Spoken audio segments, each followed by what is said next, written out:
This is Mainstream Metaphysics with your host, Nick Newmont.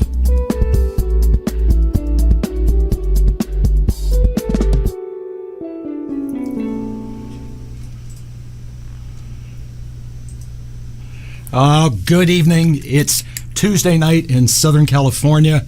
Welcome to Mainstream Metaphysics. I'm Nick Newmont, and welcome to Conejo Valley Talk Radio, and owner of Conejo Valley Talk Radio, Becca Hennessy. Guilty as charged. Guilty as charged. Thank you for being here. Oh my gosh, thank you so much. Absolutely. I'm so excited. Yes, it's going to be interesting tonight, no doubt. Couple things coming up. Next Tuesday night, no show. Taking the week off. Okay. Okay? Going to disappear. Like that. Really? Yep. Where are we going? That's for me to know. Okay. and them not to find out. Okay, very good. And then in 2 weeks, Gina Ann, who has been on the show Yes. in group and individually, will be back on the show looking at events coming up and whatever she has in store. She is absolutely lovely and a wonderful guest on the show. She is a psychic. Now, some of you tuning in tonight are expecting to see Carol Allen at a thing about Vedic and Western astrology, right, and predictions that we have coming up. Carol had other commitments that she had to take care of, and we will get her back on, in the next few weeks. Okay? Nice. So, not forgotten. Now, in terms of events coming up at the center, and this is something that everyone will be interested in, on October 26th, which is a Saturday, I think I've got that right, the psychic panel of Mary Elizabeth, Gina Ann, and Inanna will be back at the Newmont Center, prior to Halloween. Powerful. How great. Yep, it's going to be very good. We got everyone locked in for that date, and invitations and announcements will go out. And then one more thing, as I'm sitting here clapping my hands as I approve, that on Saturday, September 14th, the Intentional Healing Chakra Plate class will happen. That's a Saturday. Great class. And that's those healing devices that you've seen in my office, or I've actually shown here on the show. So if you're interested in that, please check that out. As I said, more announcements to come out on a bunch of events coming up. Oh man, there's events, other classes in October. I teach I Ching, which is really supposed to be said as Yi Jing. That's the ancient art of throwing coins and reading coins in a predictive, philosophical way. Yep, that class is coming up. Oh, you'll have to do a show on that because I don't know anything about that. I will do that. How exciting! And you can co-host. I would love that. Okay, we will do that. And by the way, how the heck are you? I'm doing great. Thank you. I'm so excited to be here because we've got a really wonderful surprise for you guys tonight. So I'm excited. So in my career, there's a lot of things I do. I'm the all-around handyman of metaphysics, and I have been the one-stop shop for a lot of metaphysical things. And by one of my mentors, especially in the ceremony that we're going to talk about tonight, I have been called a eclectic ceremonialist. All right? Okay. And what that means is that I can't be pigeonholed as one thing. But Correct. I can do a lot of things, metaphysically, spiritually. I mean, I am a psychic, an astrologer, a numerologist, a palmist, a card reader. I am a hypnotherapist. I perform sentient healing. And then this other thing that we're going to do tonight. Nice. Now, do you have questions? I have a ton of questions. All right. Well, for people at home and for generations, people have, on their own, dealt with energies, spirits in the house, and have employed different techniques to seem to clear the energy, extricate the spirit. So, like saging a house. Right, which that could be good and that could be bad. Oh. Why could it be bad? Because sage is for cleansing and purifying. Right. Okay? And moving the energy. Sage does not get rid of spirits, especially in California. Sage grows here. And we have a lot of indigenous Native American tribes. We do, especially in this area. Yes, especially the Chumash tribe. Yep, that's right. So when people use sage because they think they're going to get rid of the spirit is basically laughing and saying, thank you for inviting me to dinner, because they'll feed on sage and sweetgrass. So the energy can get bigger. And see, when we get into use of herbs, lavender is one of them. There are things like sage that are called twisters, meaning that, everybody says, oh, you have a headache, you're upset, you're angry, go take a lavender bath. Has to be tempered. Lavender can cause the anger to get worse. So if you're going to take a lavender bath, which is lovely, then temper it with rose oil or salt, vanilla oil. Temper the lavender to blend it. Wow. This is incredible. I did not know any of this. Well, we actually have a product, and giving away a little bit of a secret, that's called Sleepy Time. Right. We make it in a candle, we make it in oil, we make it in bath salts. And lavender and vanilla are two of the essences that are in Sleepy Time. I'm not going to give away the other two. Right. All right? But it works very well.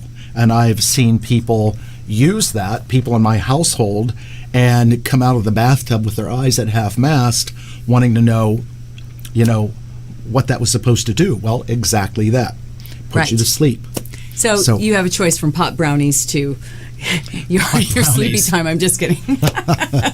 Ladies and gentlemen, she'll be here all that's week. right. Right. And that's Ed Hunt behind the camera back there. Hi, Ed. So anyway, we have to be much more knowledgeable today about what we use, what we burn, what we wear, all of the above. And so when it comes to doing magic, okay, and my mentor of many years ago used to say that when we give people a spell to do, and they have to do everything like a recipe exactly, they have a tendency to miss something, take a shortcut, whatever, which she refers to as stupid magic. All right? Oh, okay. Okay, so we have to be ultra careful about when we're performing rituals and ceremonies, things of such. Okay? Wow. So we have to know what to use and how to use it. Right. So at our center, you know that we have all these magical candles. So instead of combining this and this and this, we do that for you. So it'll be a blended oil in a bottle, in a spray, in a bath salt, and of course we have 100 different recipes, and I'm not exaggerating, so that when it comes to magic, whether it's, we have one that's called Big Money, Focus, Beauty, Appreciation, Calm, Comfort. It just goes right down the line. That's a really big thing, and I know it has a little bit to do with what we're going to talk about tonight. Right. But on a separate note, these magic candles, they are amazing. And I love the fact that you said you make the formula so that it's all we have to do is just grab it off the shelf and you know what the purpose is for. Right. Because I've used your candles for house selling. I don't know if you remember, I had to sell a house in Encino, and you gave me the house selling candle, and I mean, it was hours. And then my dad's house as well. It just happened like that. It was, in fact, I think you made me 4 candles, and the first one we barely lit, and it, sold immediately. It was like, okay, well, that was done. And then I held them till I had my dad's house, and I think I still have a couple of them left over because we didn't need them. We didn't need so many of them. Right, exactly. Well, the oils that we get and the things we blend, and especially when things are done on powerful moon cycles like the one we just had, it enhances the magic. And the other thing about magic is it's 10% herbs, it's 90% intention. Ooh. You have to focus when you're doing some kind of magical work. Otherwise, your mind is going all over the place. So the intention is what's behind it. So the intention is there when we are blending these things, so that by the time you get the oil, the bath salt, the candle, whatever it is, all you have to do is re-intend the intended whatever's on the label, whether it's for money, for love, sure, whatever that is, selling a house. And you can look up all the different candles you guys supply on your website. I believe they're on there. Wonderful. I mean, they keeps adding up. In fact, there's also incense, which we'll talk about tonight. Nice. That are a lot of our recipes too. So there's a lot that goes on behind the scenes at our place Right. that we're always working on. That way, with a candle, it's really for the customer plug and play. Right. Okay, you needed to do this. It's set up to Just do that. keep your intention. Right. Light the candle, and you should be fine. Right. Exactly. Kind of like exactly. automatic drive. And we get a lot of feedback, just like you said. Thank you. Right. That our candles are powerful, and they do exactly what they say they do. Right.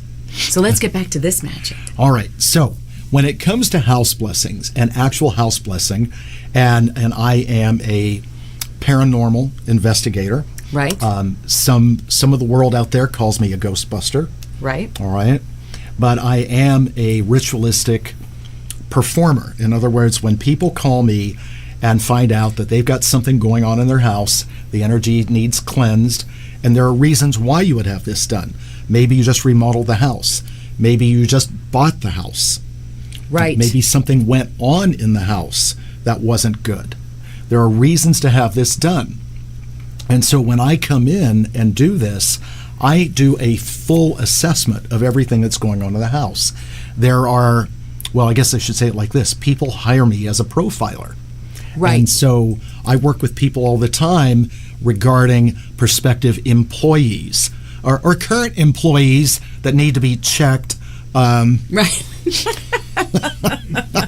All of the above. Right, including the bosses themselves. That's right. So All you're right. doing house blessings and you're doing office blessings.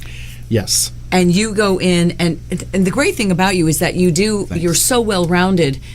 Not like that. I'm trying. Not like Damn that it. at all. I just meant in your abilities, because I know, Well, see, there's the joke, Oh, Nick, you're a medium. No, right now I'm a large. That's exactly So you right. opened that can of worms. I know that you can come into offices and houses, and because of your psychic abilities, you're not just doing the ritual, but you really are fed from your own spirit guides That's on true. how to do this and what is happening, and if there's maybe another spirit or an entity or whatever it may be. That's right. You can communicate and sort of be gone. Right. That's exactly right. And so my spirit guides do talk to me. So when I go to a house, the first thing that's done is called a walkthrough. Right. And I take the client with me, and I go through every room. And there's Audrey. Hello, Audrey. Hi, Thanks Audrey. for watching. So I do an assessment of what's going on. Right. Obviously, something is going on, or they wouldn't have called me in to do the work anyway. And when I go in, I'm very connected to electrical currents, plumbing, gas lines, Right. Appliances themselves. Right. So I tap into everything that's there. And by the way, if somebody, is interested in this, animals. So when I go to a house to do this, I ask them to, if it's a dog, to remove the dog. Cats can stay. Why? Dogs get freaked out by the movement of energy. Cats are very chill and very mystical. Oh, interesting. Cats will hang.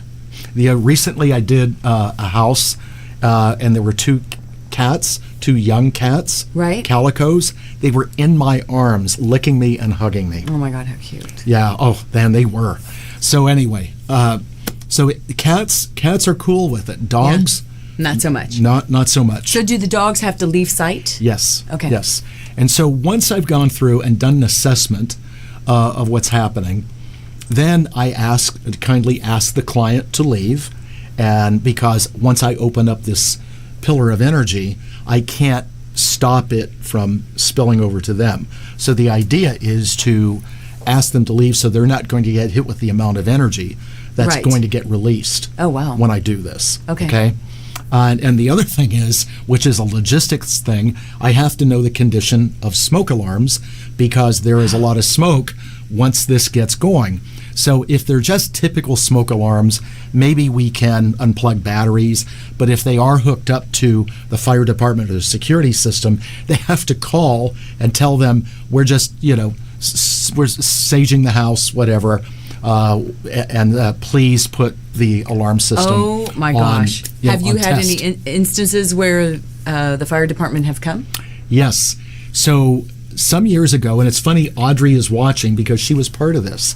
So when people go through the fourth phase of working. So there's sentient healing, which is the energy work you've had.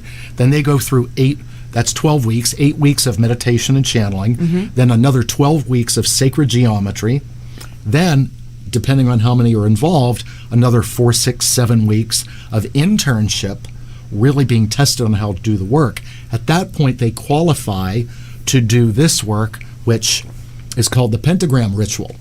Right. And so they have to go through a lot of schooling with me before they're allowed to do this. All right, so we had a big graduating class, and it was a big house in Beverly Hills, substantial.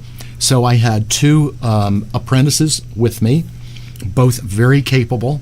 So I stayed downstairs with a group of them, and Audrey was part of my group, and 2 very good apprentices upstairs with the other group. And some of the students weren't comfortable, so because you'll see as we do this, the people have to handle the cauldron or handle the grail. And some of them were told, don't touch it, you're not ready to do that. All of a sudden, deep into this, well, the first thing is the alarm did go off. Oh, boy. And we're all in ceremonial robes because it's their graduation, doing this. And it was a friend of mine's house. Right. So it wasn't a stranger. Good. But it's still, sure enough, Audrey has to go to the door and answer it and tell them it's okay. We had to call the homeowners off site, So, yes, that was a little tricky because we didn't want the Beverly Hills Fire Department to see everybody in ceremonial robes. Right. Because it's going to be misinterpreted. Right. You just know it is, okay? So then what happened is, finishing the story, one of the people that was not supposed to handle the cauldron got her ego involved, and you have to swing it, and she tossed the contents of the cauldron onto a wood floor. Fortunately, the 2 apprentices were able to grab it and put it back in the cauldron. Nothing was damaged. That student, a couple days later, was expelled from the program. Wow. Permanently. Yeah. Permanently gone. So I'm very strict about ritual, how it's done, how it's supposed to be done. Right. And, in this ritual, I am referred to by mentors before me as now a high priest, and they have to do what I say, like it or not. Right. And when you study high ritual with mentors that have been around, they are strict to the point of being mean. Because if you get into sloppy magic, something is going to go sideways. And with that student that wasn't supposed to do that, that got her kicked out. Right. Okay? This is not something to mess with. It is very powerful. It is very benevolent. All right? So then what happens? The client leaves. Right. All right? And I set up the altar, and I've done a mini altar here in the studio. Right. And first of all, the altar is set up directionally. In other words, the cauldron has to be in the east. It's right here. There we go. And the athame, and by the way, please don't say knife or dagger.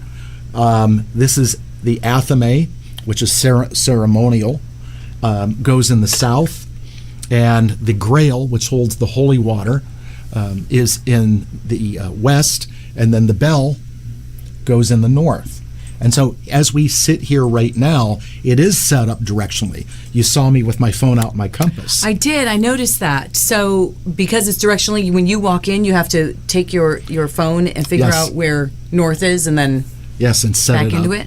And then I try to set up at a place where, like a lot of kitchens have, well, either a table or an island in the kitchen. Right. And those slabs make for great altars. Right. And it actually blesses the slab, so when people prepare food on the slab, the food will become holy because of the ceremony that's right there. Nice. And we also try to determine where the heart of the house is, because that is a very special place that has a warmth to it that should never be deconstructed. So, interesting. So that house in Beverly Hills that we talked about, they did a complete remodel, and without consulting me, the heart of the house was this staircase that was in the middle of the house and came down to the kitchen. They did a complete remodel and tore it out and moved the staircase. Oh, gosh. So when she went to sell the house, it took her a couple years to sell it because the house was heartless. It had no warmth to it. Interesting. So even the ritual didn't help? We didn't do it in a timely fashion for selling it. She did it prior to that. Oh, I see. Okay. But it took forever because you can't put the heart back. Right. So now here's another funny story. This is very true.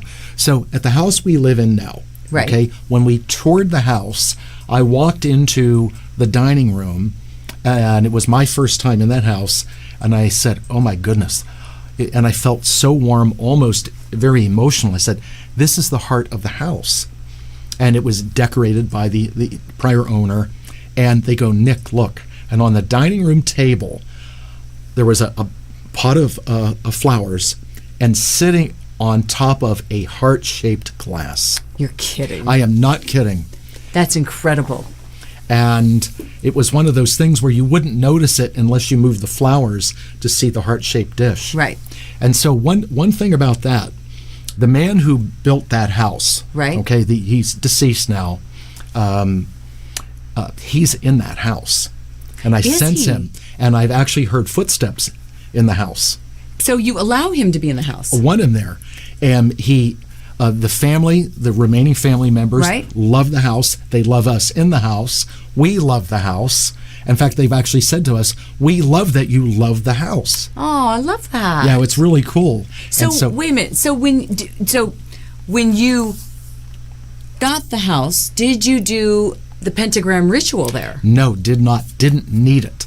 Really? Did not need it. Oh, okay. For some reason, I walked in tonight thinking everyone who has a house or a home or a business needs it. But now you're telling me not everyone needs it. No, that house is so good. The vibe is so Really? good. And that man Yeah. that built the house that's been deceased for a few years, yeah, it's like his spirit is there. I don't know. I think I feel a sitcom coming on. It's the Nick Newmont family in this lovely home with a spirit, and they're like, "Hey, Bill, what's up, Bill?" Right? We've talked about stuff like that. Right. Stuff that is, either us as a reality show or something Right. that's based on us. Oh, I can totally see that. Are you All right. kidding me? Let's get to work on it. Okay. So you walk in the house, you assess the house, you kick out the dog, you remove the dog. I don't kick out the dog. I don't kick dogs. The owners leave the site. Yes. You find the directional, Right. the north, east, southwest, and then what? Does the And then pentagram have to go a certain way? Okay, so I want to talk about that first of all, because people watching at home, they hear that word pentagram, and people are very, very uneducated. Okay, so this wooden disc, most of the time Show everyone. the cauldron sits on it because the legs of the cauldron get hot. Okay, so here is a pentagram. This is a thick wooden disc. It would take a lot to burn it. Okay, now I want to explain this to everybody so they truly understand that it is not something that is evil, demonic, or whatever. Okay, the pentagram represents the 5 elements, and then people will say, "Wait a minute, there's 4 elements." I go, Right. No. There's 5 elements, and they are represented by 5 high archangels. Oh. People know that there is Michael, Gabriel, Uriel, and Raphael. But the 5th archangel, and they represent fire, earth, water, Right. okay, and earth, fire, air, water, and earth.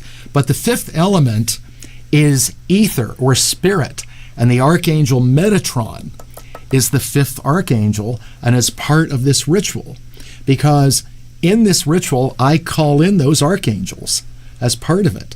I want you to know I've known about this pentagram ritual for a long time, but I have never known that. So that's why this is benevolent. Now, with people who are superstitious and look at the devil in the tarot deck, the pentagram is upside down. Okay, How would you know if it's upside down? you can see it in the picture. Okay, see, when it's like that, the point is up. Okay. But if it's upside, if the point is down, Oh. that has nothing to do with being demonic or anything like that. This is man coming down to earth, giving into temptation of his earthly desires. Okay, a very Garden of Eden, Sure. Adam and Eve A kind biblical- of thing. That is right. all that is. And people are freaked out by a symbol, and it's actually a very benevolent symbol. Right. Okay? Okay. But superstition Good to know. and religious folklore have messed with something that is very Yeah. ancient. And I want everybody to know the pentagram ritual is an ancient Judeo-Christian pagan rite. Okay? So this has been going on for centuries. Millennia. Really? Not centuries, millennia. Okay? Okay. So, all right, there we go. The candle, and I only brought one candle because, there's a lot of colored candles, but there is always a white candle used, and that is for the purity of the ritual. Okay. Okay? And the candle, I'm going to demonstrate this. These unblessed candles are what we call undressed, all right? There's no scent. They're just simply what's called a 5-day open-end pillar. They have to be blessed. And we use mercury oil, all right, which is for the clarity of the ritual. So when you're going to dress a candle, you take the oil and you get it. Let's see, I'm dressing the candle right now. Get enough oil in there. And then you start from the outside and you work your way gently and gradually in and you pull on the wick. Okay? Then you dress the cylinder. So you can see there's Right. oil on my fingers. So you go middle, out, reverse it, middle, out. Okay? You don't start at the bottom and go all the way out because that's moving the magic away. All right? So interesting. So now the candles just smell. It's mercury oil. Oh, it smells beautiful. Yeah, it does. Mercury oil is also for wishing, too. There's a mercury... You know about mercury retrograde candles. Yes. There are mercury candles that are for wishing. Oh, I'll have to neat. share that with you Okay, sometime. very good. All right. So now that is ready to go. Now I'm not going to do it. The candle would get lit, and then this is charcoal. Okay, this is a roll of charcoal. These are charcoal discs, which look like little hockey pucks, and they're just like grilled charcoal, but they Right. don't smell like that.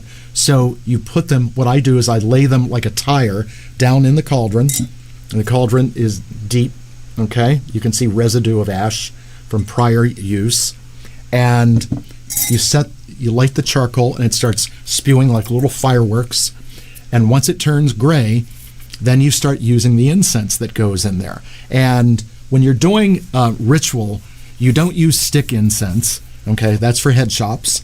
Okay, Not You know, headshots. not head shops. Right. Back in the 70s, Right. we all know that, right, Ed? Yeah. We know that stuff. This is powdered incense. Okay, see, this is ritualistic incense, and you start with an incense that's called consecrate tools.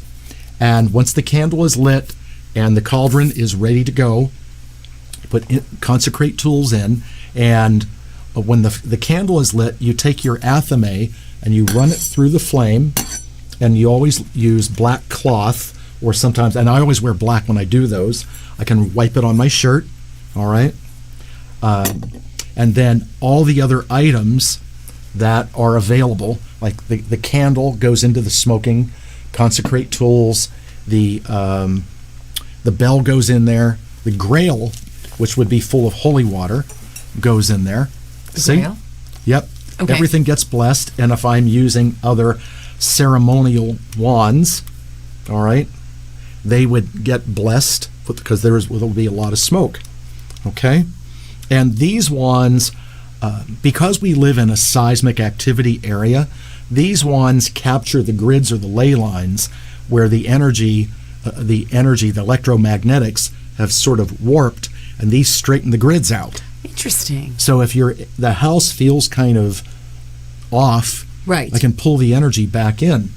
There was a house I did many years ago, and actually it was in Porter Ranch, which is where seismic activity. I mean, Right. Silmar years ago and all that, and that was post Northridge earthquake, and we were able to put like ball bearings down, and they would roll. Okay. Oh, interesting. And when I blessed the house and put it back, the ball bearings, and the woman's son was as scientific and logical as possible. He put the ball bearings down, and they would not move. So we actually moved the house back. That's incredible. And so there's a lot that we're able to do, Right. including post-earthquake trauma. Now, once everything is blessed, we open the ceremony, and there's an incense called John the Conqueror. John the Conqueror is the janitor in a drum of incenses. It is the most powerful one that we have. It is better than sage because it's cleansing and blessing at the same time. So I refer to John the Conqueror incense as the shield and the sword. Interesting. If there was only one incense I would use, it would be that. All right? And so we open the ceremony. Some of the ceremony is said in Hebrew. All right? Oh, interesting. Yes. Okay. Yes. And part of what is said is to tell good spirits, just back out of the way, okay? And spirits that we don't want, we're going to invite you to leave. And when we do this, I don't get into battles with spirits. Okay? I don't do that. I've never had chandeliers blow up or anything like that. It is simply done in respect to the spirits. And if you are living on Native American ground, well, then you have to share. And I'll ask those spirits to stay outside. I can't tell them to leave the land because it's their land. Right. But I do tell them to be respectful of the people in the house. Okay. They can stay outside, but don't come in the house. And that helps clear that. Okay. And so the pentagram ritual, all right, comes from the fifth branch of the tree of life. And I'm speaking of the Kabbalistic tree of life. Okay? And each one of those branches are called sphirot, are ascensions in our life. We all have a tree of life overlay on us. So the fifth branch, the branch of Gevurah, is the branch of truth and justice.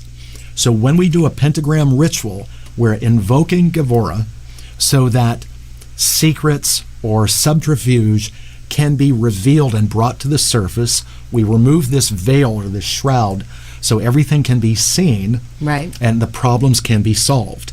And that's why the pentagram ritual is so powerful, because it emanates from the tree of life. Wow. Okay. So when people ask me about this, I don't come in and just do sage or anything like that, or just fling some incense around.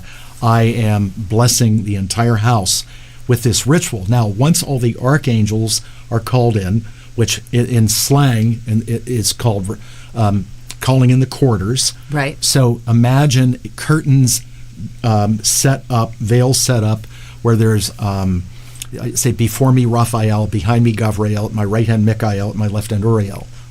Around me flame the pentagram, above me shines the six-rayed star. So this is set up, and so when I enter and exit the altar, it'll be at the same point, and having to bow in and bow out. And sometimes when interns or apprentices help me, I have to remind them that if they approach the altar, they have to bow in so they don't tear down the veil. Oh, wow. So it's very precise, in how we do this. Now, once we get to the part where the altar is open, then there are a myriad of incenses that will go in the cauldron once we start to bless the house. Because this is just the opening. Oh, all right? my gosh. Wow. So we will have John the Conqueror, more of that, dragon's blood, which is a obstacle remover and sealant, aura cleanse, which is for people's auras. There's an incense that's called blessing. There's harmony. There's love. So there are different things. Sometimes it might be there's a residual energy that's not good from a spirit. We might use banishing, because this if you go online and read about this, it's called the lesser banishing ritual. So All right? you don't really know exactly what you're going to use till you get there. Well, the bag that I carry has about 10 different incenses in it. And in fact, I have to be prepared, because in September, the latter part of September, I'm actually going to Texas and do 4 different properties. You're kidding. Not kidding. So I do go out of town to do Right. this. And I'm very fortunate that people see me as one of the foremost ritualists, in the country. Well, I can attest. I have to tell And I'm everyone that thankful. I have been very blessed to have you in my life for all these years. And he has blessed my homes and homes that I've sold and so forth. But I always noticed when you were finished there was always this incredible calmness, and the family unity was better. But I've been using you recently for my big warehouse space. So where we are filming right now is just a little quarter of a space that it's 4,000 square feet. And I believe we are on sacred land. I believe Here you told we me are. that once before. Yeah, we are here. And so I was having some issues with work, and work wasn't coming in. It's just everything was stalled. And you came in and did the pentagram ritual, and you really cleaned it up. But you also told me that I had to do certain things during the days where we had to get water fountains, and I know you Yes. have me doing certain things, and Balancing the elements. yes, and because it's a big space, you have me bringing in certain magical candles. So I am here right. as one of your greatest fans. Thank you. And to tell everyone that if you haven't had this done, you really should. I guess apparently not all houses need to be No, blessed, but and some people do a really good job of maintaining good energy in their home. Like, there's a lot of people out there that are very in tune with metaphysics and spirituality. Some people are more into applying feng shui. I was just going to mention feng shui. So, which is not what I do. I know enough to be dangerous, and I know how to read a Bagua map to see where people have things, but that's not my thing. So you now have opened everything up. You've bowed and you've brought all the spirits in, and then you go into each room. Exactly. So what happens is that I take the Grail, which will be full of holy water, and here is holy water. I make my own holy water every full moon. Yes. It's very, very potent.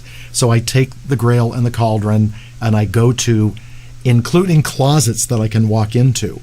Everywhere there are four corners, even if there are, like, for instance, this place has these little inlets and things like that. Right. It's not just going into one room. Some places are offset the way they constructed it, and I have to account for those inlets and things like that.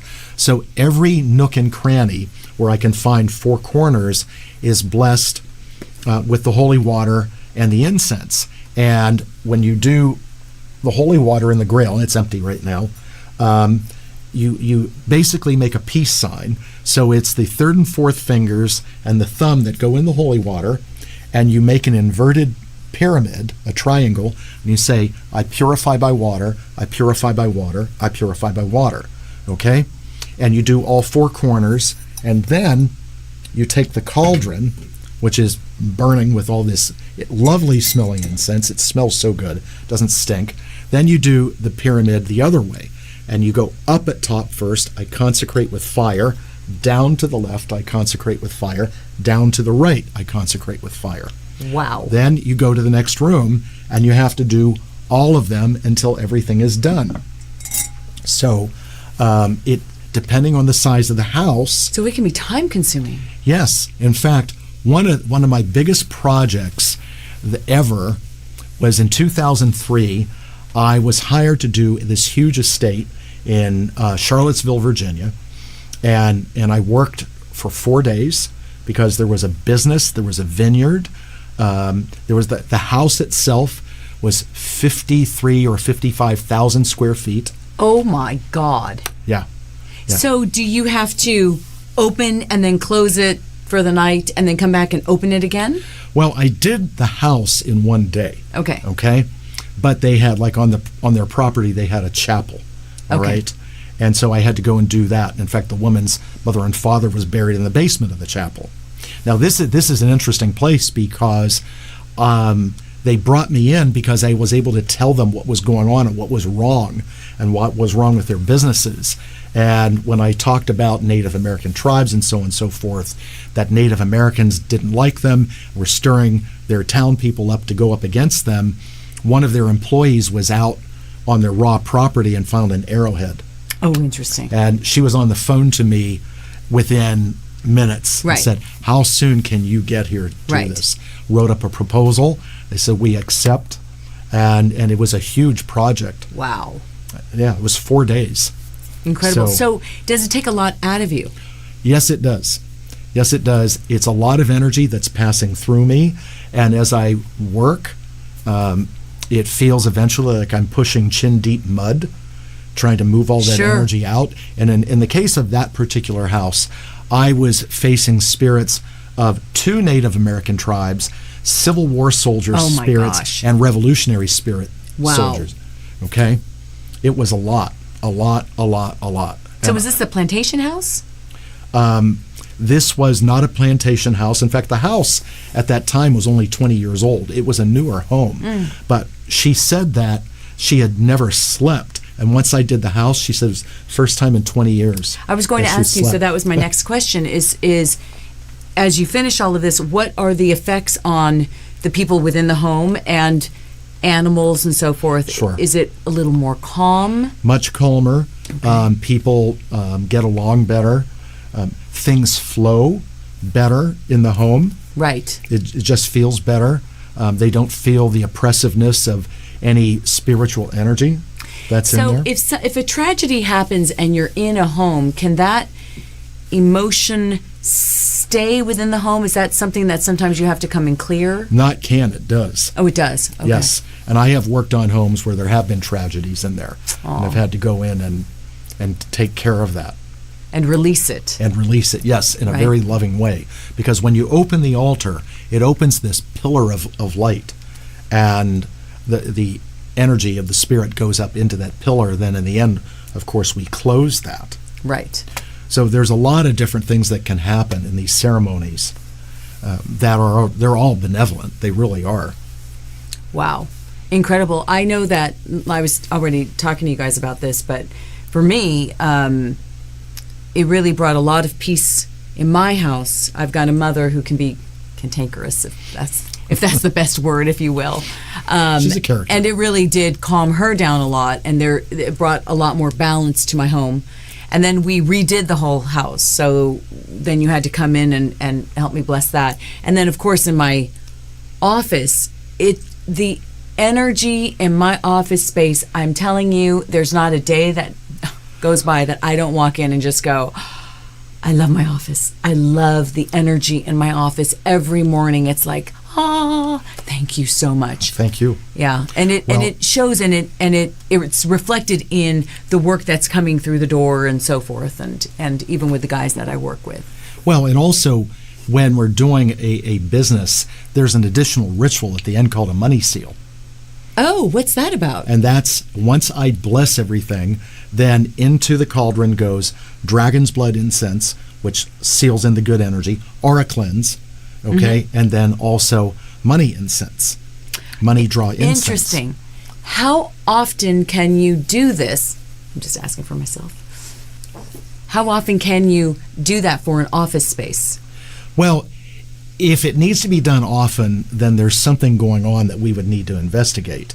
But if you just want a money seal done, I could do that like once a month, okay? Oh, that's interesting. Oh, okay. I actually never knew that. Right. Okay, so how do you know when you need to call Ghostbusters. Back up. That's exactly right. How do you know when you're supposed to make that call? Is it business is stagnant? It's not Yes. feeling the same. Okay. Right. Yeah, exactly. When there seems to be, when it becomes chronic, where something just seems to be stuck, that's when. Because I know for my home, we redid the home. It's almost been 2 years now, and I feel like the energy is still really great in my home. Didn't change my mother much, but that's okay. And for my office, I think the last time was maybe 4 or 5 months ago that you came in. Right. I guess the energy will just tell us if you need to come back. Right. It will. Okay. Yeah, definitely. If things slow down, but it's not like a week where it's slow. I mean, if Right. all of a sudden there's a stretch where things stagnate, or if you notice that your guys seem to have all of a sudden they've stagnated, maybe they're lazy and sluggish, then it's time to go in and clear the energy.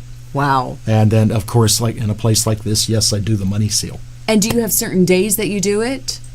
Yes, because how consuming this is, and the energy that it'll take out of me, I'll do it.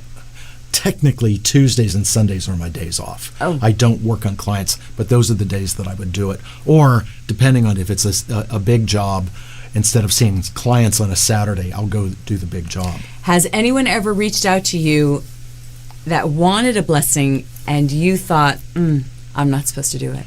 Oh, that's happened. In fact, I had a situation recently where this woman called me and she said, "Look, we're gonna go away. It's the end of the summer," and then scheduled it for the next week, and then family members were sick, and I've not heard from her since. And this is one of those cases where, no, You're not supposed to do it. Well, and then I want to talk about this real quick too.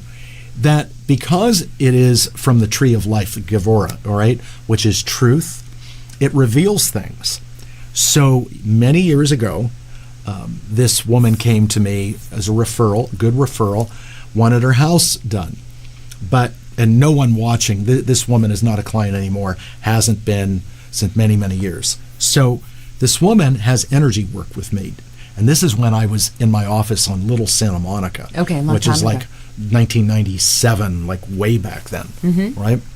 And long story short, she's doing the energy work, and she confesses to me that she felt bad about her husband because she was having something going on with a man and a woman. All right? Oh. All right? Okay. This is before Housewives.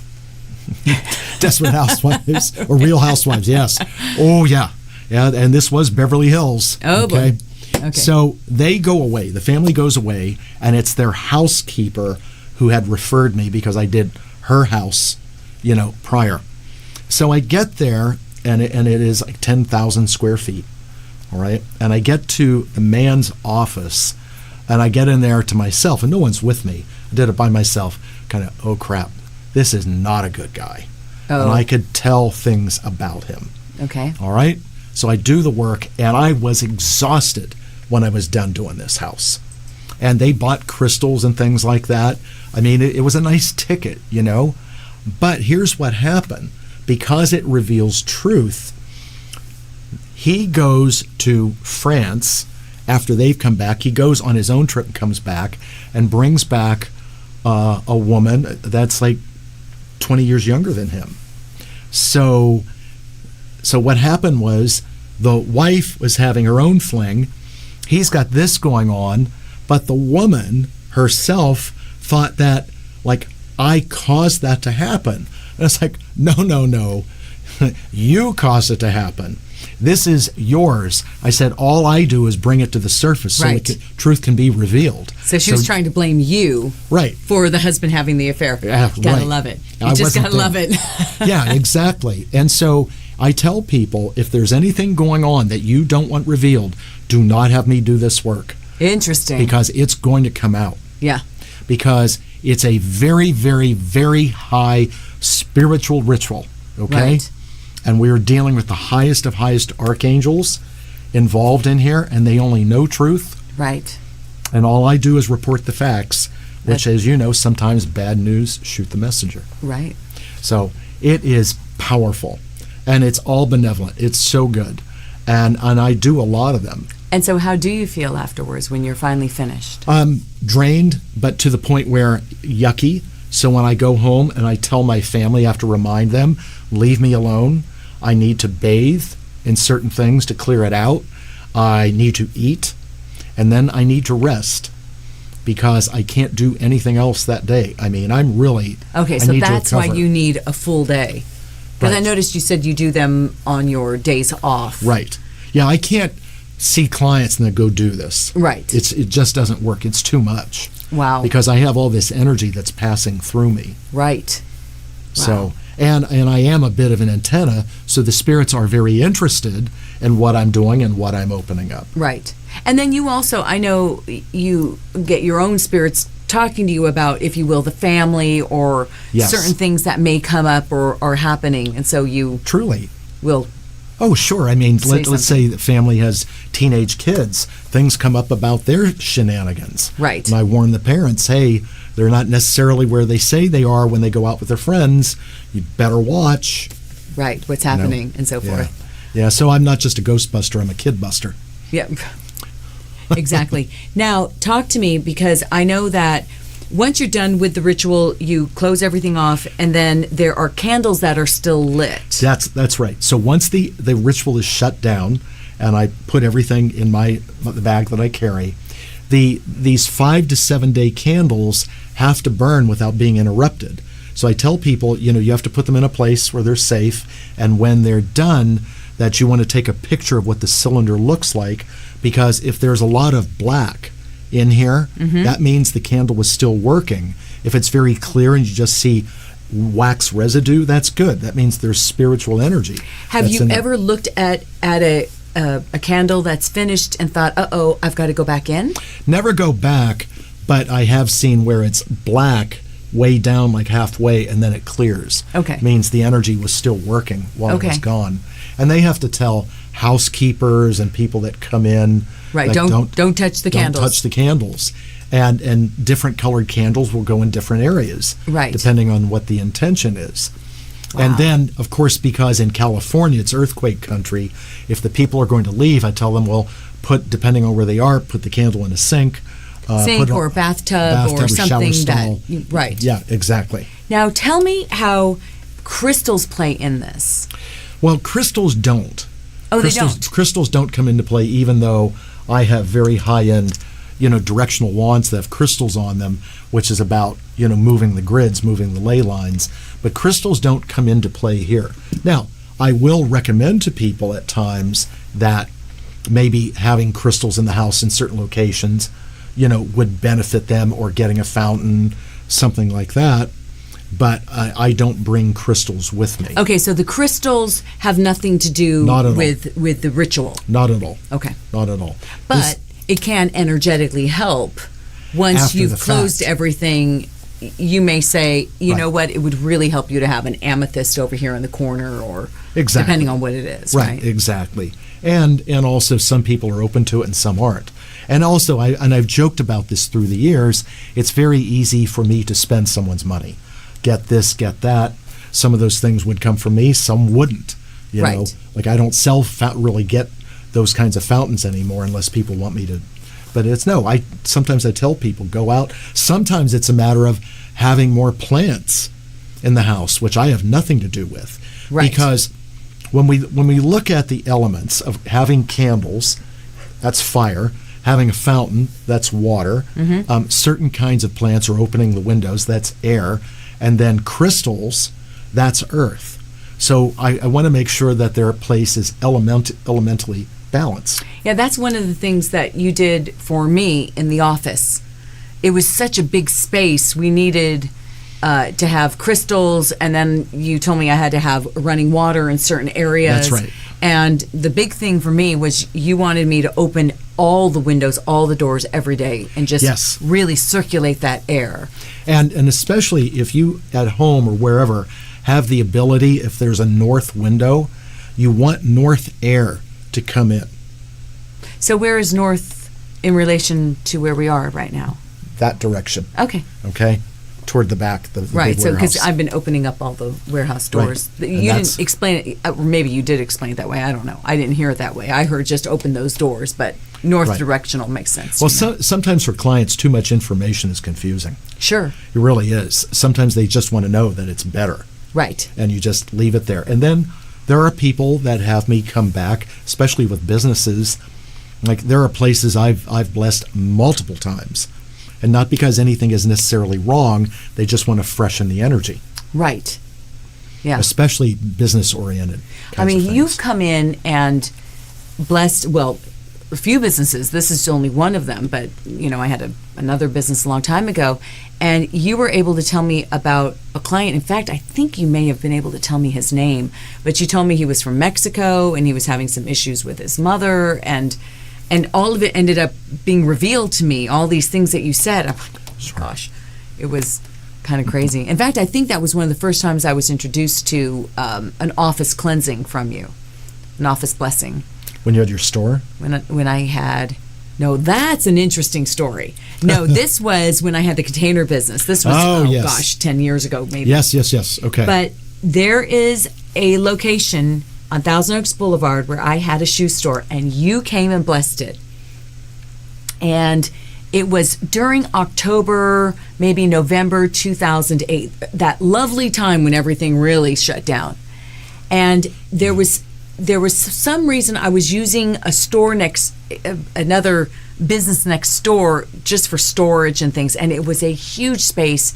And you said, hey, I've got to bless this place as well. There was a water leak. You took care of some things, and you said, whoever ends up in this space, this is the big space, it wasn't my space, is going to do very well. And to this day, it is one of the biggest hair salons in our town. And I'm funny. like, well, you can thank me for paying for having it blessed. Thank you very much. You should be getting residuals from them. That's exactly right. One of the funny things, we have a couple minutes left, that came out.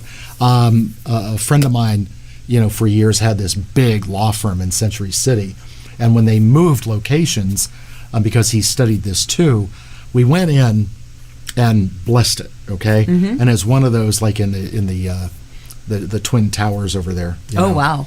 Okay, so, and going along, and there's a couple funny things. So at one point I said, wow, this has such a strong energy of food here. It's like food is strong. And he said, the reason you're picking up on that is because it used to be an investment firm, and they can't leave their desks. So they would bring in carts of food throughout the day. Oh my gosh. And feed them because they couldn't leave because of the rapid fire of, buying and selling investments and stocks. Incredible. Now, in that same one, and again, no one's telling me anything, I go to this desk and I said to him, I said, this is a young woman, like 20s, that sits here, right? And he goes, yeah. I said, well, you need to keep your eye on her. I said, because she moonlights as an exotic dancer. Oh my God. And I can hear Ed back there. So he talked to a woman that was more mature when everyone was back, because this was done on the weekend when no one was around. And the woman was able to confirm it, that this girl was moonlighting. Oh my God. As an exotic dancer. Wow. So for those out there that want to get their house cleaned or their office cleaned, do they reach out to you? Do they Yes. call you? Do you have a calendar for this? I book all my appointments. So if you are interested, just call me on the office line, which is 818-865-8770. And the bigger the house, the more square footage, the longer it takes, the more it costs. Sure. Okay? That's just how it is, and it is not an inexpensive thing to do, because it is time consuming, but when I do it, it's done right. How often do you do your space?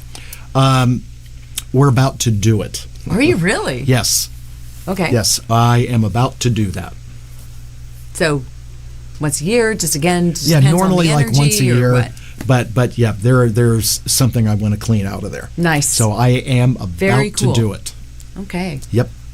I love that. There was so much that I found so fascinating about the pentagram ritual. I know it as a house blessing. Right. Or an office blessing. Right. And I can see why when people hear pentagram, they sort of freak out about the whole, devil thing. So I'm really glad that you were able to lay that out on the table and really explain where it came from. Sure. And when you say a Judeo-Christian pagan rite, and by the way, pagan means country dweller.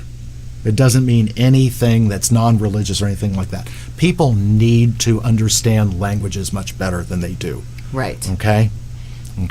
Well, that's why I'm here to explain it. absolutely. And that's why I do what I do, and I love doing them. Have you ever done a show on your, I think you call them sentient layouts? Sentient healings? Healings. We've never done an actual show. I think to do that should be done at the center on the exact table instead of just trying to set up a table. Well, we here. should do that because I think that is something that your audience would find really incredible. I mean, it's incredible and it is out of this world. So maybe we can figure out a time to do that. We can do that. I'll be the guinea pig. Well, and then if we bring Ed, in with the camera as opposed to just like a phone, we can actually get some good views and multi-cameras. Nice. And show that. Definitely. We are at 7 o'clock, and so it's time to say goodbye. It already went by so fast. Oh, that was a rapid hour. Thanks for hosting with me. Oh, no. Appreciate it. Nick, this is just incredible. Thank you so much. Thank you to everyone out there. It's always a pleasure. Absolutely. I'll see you in 2 weeks with Gina Ann. Watch emails from us and announcements of upcoming events at the Newmont Center. And again, thank you. And I will see you in a couple weeks. And to all of you, thank you for watching. As always, take care of yourselves. Take care of each other. Good night for now. See you next week. See you next time.